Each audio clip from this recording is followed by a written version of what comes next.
시청자 여러분 안녕하십니까. 국현호입니다. 8월 세 번째 남북예창 시작합니다.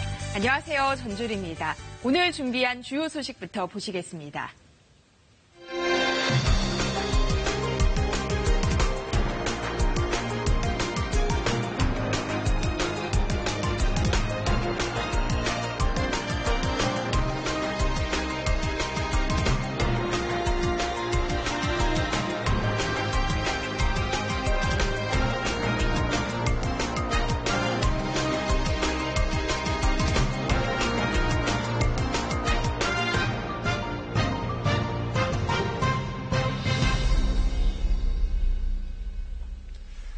한미연합훈련이 끝난 뒤 비건 미 국무부 대북특별대표가 한국을 찾으면서 북미 실무협상 재개 여부에 관심이 모아졌습니다. 하지만 북한은 한미 당국에 대한 비난을 이어가면서 군사적 위협을 동반한 대화에는 흥미가 없다 이렇게 주장하고 있는데요. 이런 상황에서 홍콩 사태로 상징되는 미국과 중국 사이에 심화된 갈등이 비핵화 협상의 변수가 될 수 있다는 우려도 제기되고 있습니다. 이번 주 이슈의 남반도 정은지 리포터가 정리했습니다. 한미 간 북핵 관련 협의 직후 취재진 앞에선 비건미 대북특별대표. 러시아 대사로 내정됐다는 소문을 부인하며 북핵 문제 해결에 전념하겠다고 강조했습니다. 미국 측 협상 대표가 교체될 경우 자칫 비핵화 협상이 표류할 수 있다는 일각의 우려를 일축한 겁니다. Second, regarding the restart of those negotiations, we are prepared to engage as soon as we hear from our counterparts in North Korea. 판문점에서 북미 정상이 2, 3주 안에 실무 협상을 하자고 합의했지만 2달 가까이 지연된 상황.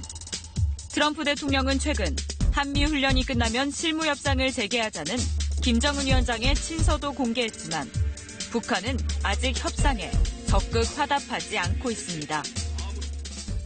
We haven't gotten back to the table as quickly as we would have hoped, but we've been pretty clear all along. We know there'll be bumps along the way. 판문점 남북미 회동 이후 미국에 대한 직접 비난은 자제해온 북한은 한미 연합훈련이 끝나자마자 미국이 지역 정세를 악화시킨 장본인이라며 불만을 쏟아냈습니다. 또 외무성 대변인 담화를 통해 F-35A 등 최신 무기 증강을 언급하며 한국과 미국의 군사 적대 행위가 대화 동력을 떨어뜨린다고 주장했습니다. 비건 대표의 실무협상 재개 타진에 군사적 우려를 언급하며 대화에 쉽게 나서지 않겠다는 의사를 밝힌 것으로 풀이됩니다. 실무협상이 아직도 구체적으로 확정되지 않는 그런 측면을 고려해 본다면은 지금 북미 간에는 어떠한 메시지가 오갔을 가능성이 있다. 트럼프 대통령이 친서를 받은 것도 결국 뉴욕 채널을 통해서 받은 것이 아닐까 싶은데 그런 오가는 메시지 중에 나눈 미국의 반응이 아직은 북한으로서는 만족스럽지 못하다는 그러한 내용을 우회적으로 비판에 담은 것이 아닐까 추정해 볼 수도 있다고 생각합니다. 한미 연합훈련 종료와 비건 대표의 방한을 계기로 실무협상을 재개하기 위한 움직임이 다시 감지되고 있습니다. 판문점 남북미 정상회동 이후 좀처럼 돌파구를 찾지 못하고 있는 비핵화 협상에 물꼬를 틀 수 있을지 관심인데요. 다만 최근 북한이 중국과의 접촉면을 확대하고 있다는 점은 향후 전개될 북미 협상에 새로운 변수로 떠오르고 있습니다. 북한이 문재인 대통령의 광복절 경축사를 원색적으로 비난하며 다시 미사일 발사에 나선 지난 16일. 북한군 서열 1위인 김숙일 총정치국장이 베이징을 찾았습니다. 김정은 위원장 집권 이후 북중 고위급 군사회담이 공개적으로 진행된 건 이번이 처음으로 앞서 두 나라 정상이 합의한 군사협력 방안에 대한 구체적 논의가 오갔을 거란 관측입니다. 두 나라 사이의 관계를 깊이 있게 더욱 발전시키는 것은 두 나라의 공동의利益에 부합되며 지역의 평화와 안정 발전에 유리하다고 평가하셨습니다. 특히 이번 회담은 북한이 한미 연합훈련에 대한 맞대응으로 무력 시위에 나선 가운데 이뤄져 더욱 주목을 받았습니다.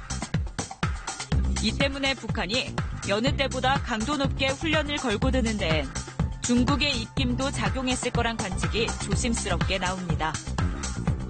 일각에서는 이딴 발사체 발사로 한반도 긴장을 끌어올린 북한이 중국과 손을 잡으며 또다시 몸값 높이기에 나섰다는 분석도 제기됩니다.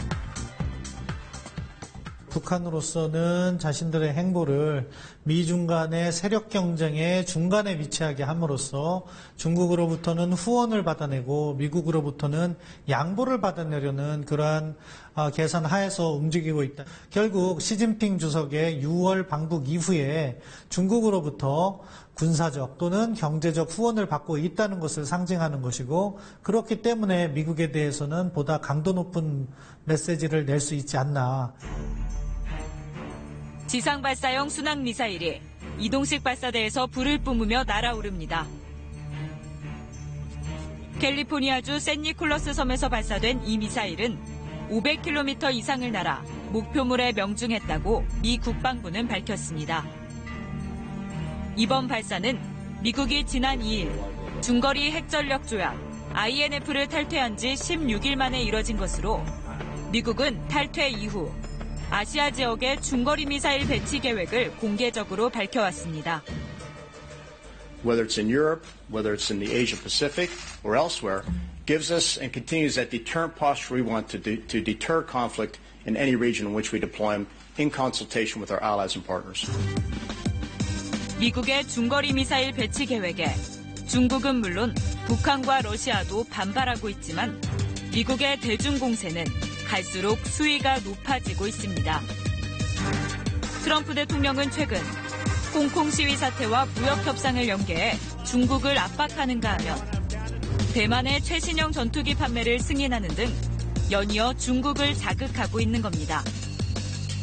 立即取消该项军售计划，停止售台武器和美台军事联系，否则由此造成的一切后果必须由美方承担。中方将根据形势的发展，采取必要的措施来维护自身利益。 미중 간 무역 갈등이 외교 안보 분야로까지 확전되는 상황에서 중국이 북한과의 접촉을 늘려가는 이유는 대북 영향력을 강화해 미국을 견제하려는 의도가 깔린 것으로 보입니다. 문제는 미중 갈등이 심해지고 대립 구조로 갈수록 북핵 문제의 협력보다는 현상 유지 차원에서 방치할 가능성이 높아진다는 겁니다. 최근 중국은 식량 보내기와 관광객 송출을 통해 북한에 대한 물밑 지원에 나선 것으로 전해졌습니다. 지난 6월 방북 당시 북한의 안정과 발전을 힘 닿는 데까지 돕겠다던 시 주석의 대북 지원 약속이 현실화되고 있는 겁니다. 중 간의 관계 발전의 기회, 그리고 그 속에서 또 이루어진 이러한 그 군사 분야의 고위급 회담, 이러한 것들이 결국은 비핵화를 추동하는 데 있어서 긍정적인 역할을 하기는 어렵다고 볼 수 있습니다. 결국 북한의 생각은 중국이라는 뒷배가 더욱더 커지고 강해진다고 느낄 수 있기 때문에 비핵화에 대한 유혹이나 필요성이 사실은 감해지는 요소로 작용할 수 있기 때문이죠.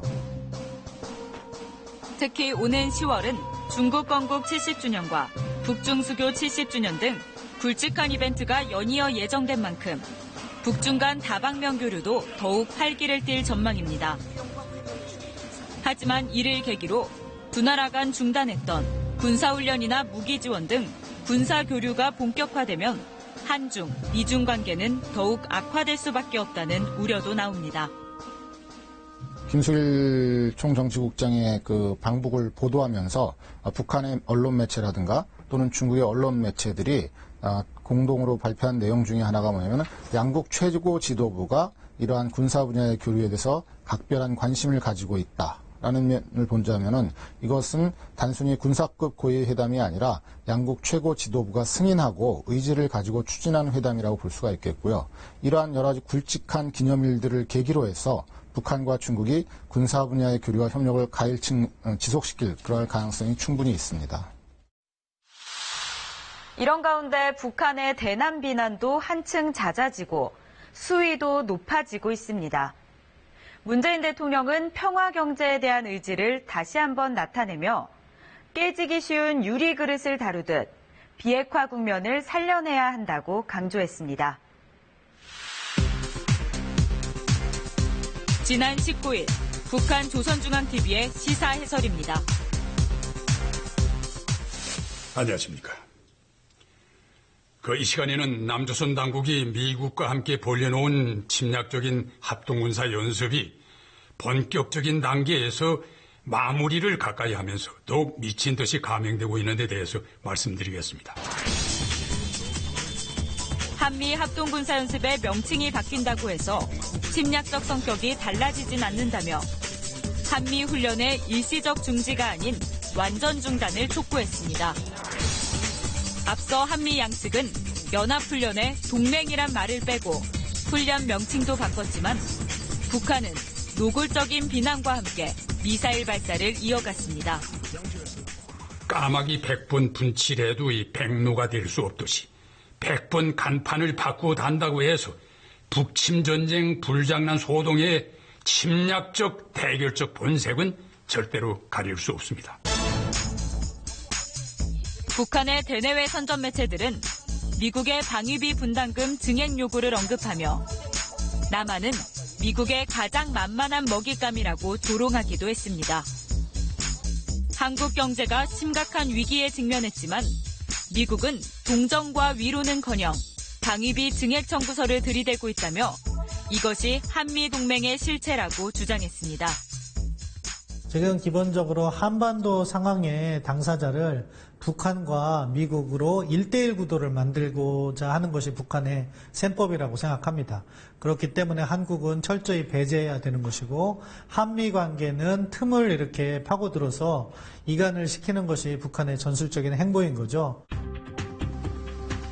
최근 노골적으로 우리 정부를 비난하고 있는 북한을 향해 문재인 대통령도 분명하지만 절제된 어조로 우려를 표시했습니다. 깨지기 쉬운 유리그릇을 다루듯 조심스럽게 한 걸음씩 나아가는 신중함이 필요합니다. 서로 상대방의 입장을 헤아리고 역지사지하는 지혜와 진정성을 가져야 할 것입니다. 북한이 강하게 반발한 한미 연합훈련이 종료됐지만 곧바로 이어질 것으로 기대됐던 북미 대화는 좀처럼 가닥이 잡히질 않고 있습니다. 오는 29일 열리는 최고인민회의에서 북한이 내부적으로 입장을 정리한 후 대화에 나설 것이란 관측도 나오는 만큼 다음 주가 실무협상 재개의 주요 분수령이 될 것으로 보입니다.